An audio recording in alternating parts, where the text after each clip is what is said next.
Always getting it in. Your man DJ Ika, Tampa's most connected DJ. My place right here. Got the big homie in the building. Something like an R&B superstar, dude. My man Trey Songz right here, man. Man, let's just get right into it. How do you keep coming up with the smashes, dude? Like, now we with I Need a Girl, and honestly and truly at my situation, at my station, we ain't even started playing the other joints you had out. You know what I'm saying? Like, so that's like a new record. That is real honest. I'm just saying, dude. Oh, man. You know, over this past year and a half, like, we just been going in, man. The work ethic is crazy, and the drive to be great right now is like no other. Right. I'm in a great space, great zone musically, and I'm happy with the music I'm making. It's like they let me loose. Right. You know? Right. And aside from, you know, 'cause I was in LA, and aside from, you know, the tragedy that happened to Michael Jackson, you got a real good look at the BET Awards too, and that was a look I was like, it's kind of overdue. I hadn't seen that. How did that one feel? The space that they put you in out there. Ah, that was beautiful, man. And how that happened is actually Stephen Hill actually saw me perform at a Leo Cohen private event, and I guess he felt what I brought to that event would be good for what he had in mind for the OJs, and you know, right. The untimely demise and death of Michael Jackson. We actually thought that part of the show was going to suffer, right? Because rightfully so, the show was dedicated to Michael, but they kept that part of the show for the OJs, and you know, we actually rehearsed like 2 times within that week. That was a crazy week for me too. Right. So we were just blessed and, you know, happy to be able to do it with the OJs right in front of us. You know, right. They were at the dress rehearsals, you know what I mean? So it was a little pressure. Right. But once you hit that stage, it just all went away, man, and it was a beautiful feeling to be up there. Let's talk about the Atlantic Records situation for a minute, because, you know, you hear a lot of things. Like, you know, I hear things like, you are definitely like the golden boy. Like, and that's just what I hear. I mean, I'm just saying, and I appreciate it because I respect the talent.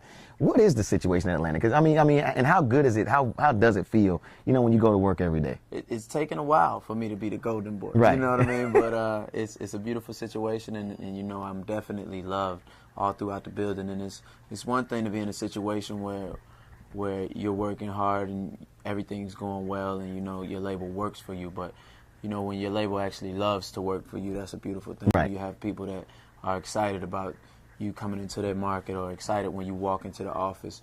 That's definitely a beautiful thing. So thanks to Atlantic Records. Right, I'm hearing good things. I'm just saying. So we got the new album about to come out. Yeah, September 1st. Ready. That's the title. Just point blank. Ready. And what's the science? What's the science behind going in on this new project as opposed to, you know, the past Trey Songz projects? You know, with this album, actually, it's been almost a 2-year process. Right. And it's been a lot of thought put into it. You know, it's actually been revamped 3 or 4 times, the album. Okay. Because I've grown as we were recording the album. I went through certain processes and certain stages of evolution, like with the mixtape records coming out and certain records leaking and so much going on with me. You know, right. Even think something like the BET Awards and putting out a mixtape entitled Anticipation, which was one of the last installments of the marketing strategy towards this album. And you know, it was a lot going on with me, man, and I wanted to show people that I'm ready, as I feel I've always been. And I think even more importantly, throughout the course of me stating I'm ready, everyone else is the same. Right. You see, you got a heavy fan base too, dude. And like I said, I guess that's all the work and being consistent. That's a good thing. Let's talk about like your favorite joint on the record, though. Like the record that kind of means. And I know they all like your baby, so yeah. I know when you make an album, they all like your babies. But that one that makes Trey go. It changes every now and then. But a personal favorite of mine is a record entitled Your Side of the Bed. Right. Which is actually the last song on the album. And what it just speaks on is, you know, when you're in a relationship with a woman, whether it be woman, man, you know, just a relationship, period, you go through a certain ritual, you know right. what I mean? You know, you spend your nights together, right. You know what I mean? You got your side of the bed, you know, whether y'all cuddle or whether y'all make love, whatever y'all do, you're going to go back to your side. To your side. So what it's speaking on is actually when that love is gone, whether it be for a week, whether it be forever, whether they pass, whether you're not together anymore, when you look at that side of the bed, you miss them being there. Right. You know, and that's a record. It's actually Prince inspired, very Purple Rain-esque. Okay. Yeah.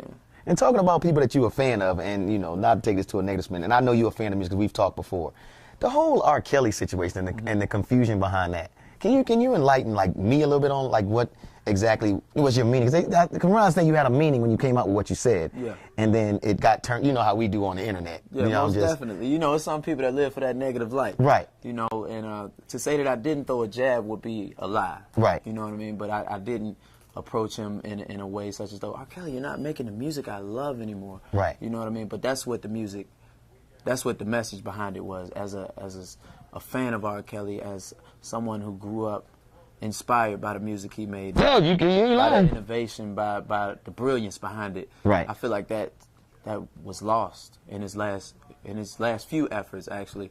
And, you know, it's just almost like a fan let down. Right. You know, and in the same token, it's like a nudge. Like, okay, y'all, let's get it right. Come on, let's get it. Cause there you go. You know what I mean? Because I learned from you. Right. So, you know what I mean? So, a lot of people took that in the wrong way, and a lot of people that are R. Kelly fans understood exactly what I meant. Right.